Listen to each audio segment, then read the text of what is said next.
At times, it can seem that the modern game is set on criminalising and alienating football fans from the sport that they love.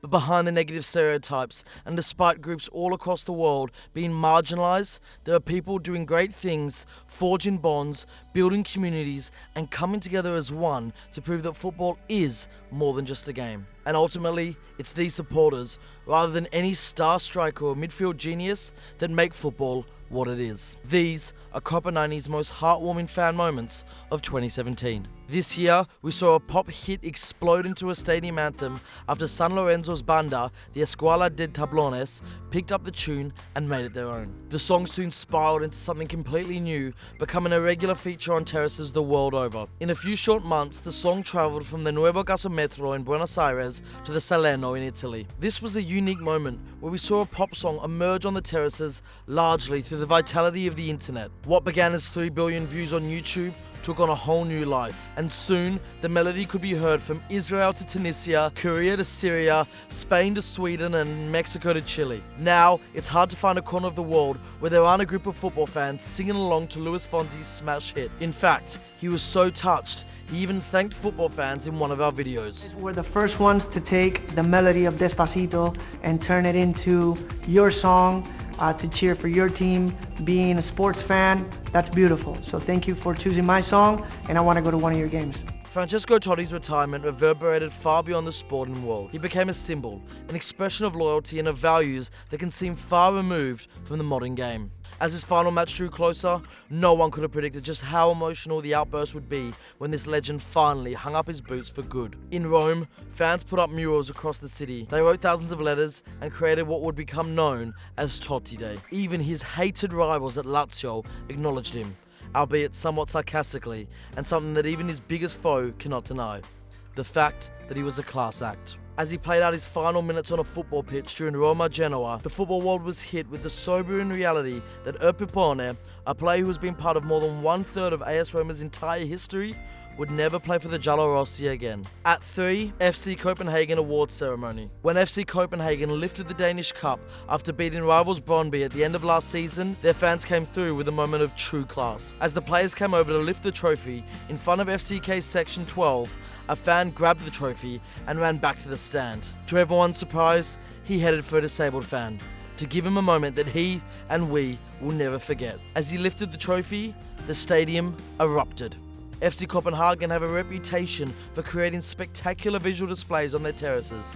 However, it's moments like these that shows fans are so much more than just an intimidating group of people lighting flares and making noise. They are members of a community, promoting a vision of football that they want to see, reminding players that beyond the contracts and bonuses are fans, turning up week after week in the hope they'll be rewarded with unforgettable moments like this. On July 8, 2017, Ajax star Abdelhak Nouri suffered a cardiac arrhythmia in a friendly against Werder Bremen. The 20-year-old suffered permanent and severe brain damage, meaning he'll never play football again. In the days and weeks following the tragic news, Ajax fans responded, displaying this incredible hand-painted tifo. The club also hung banners with the number 34 over the entrance to the stadium and projected a video dedicated to him. We even saw banners dedicated for him in Abidjan, brought by Moroccan supporters as they celebrated qualifying for the World Cup against Ivory Coast. Ahead of the opening leg of the Champions League quarterfinals, 3 explosions went off near the Borussia Dortmund team bus. As speculation grew around exactly what had happened, football lovers everywhere began getting updates on their phone. Fans across the world waited for the news, while the first video clips of Monaco fans chanting Dortmund emerged. Once again, we were reminded of the power of this beautiful game. It was soon announced that the game was to be postponed and played the next day. Shortly after, Borussia Dortmund tweeted a hashtag, Bed for Away fans, and in the minutes after the news broke, supporters in Dortmund began offering up their homes for Monaco supporters who needed somewhere to stay that night.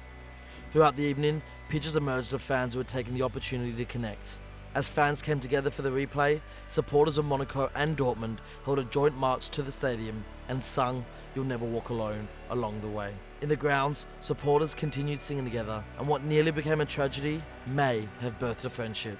This year, a young Sunderland fan, Bradley Lowry, captured the hearts and minds of football fans and the general public alike across the UK. Bradley was diagnosed with neuroblastoma, a rare type of cancer at only 18 months old.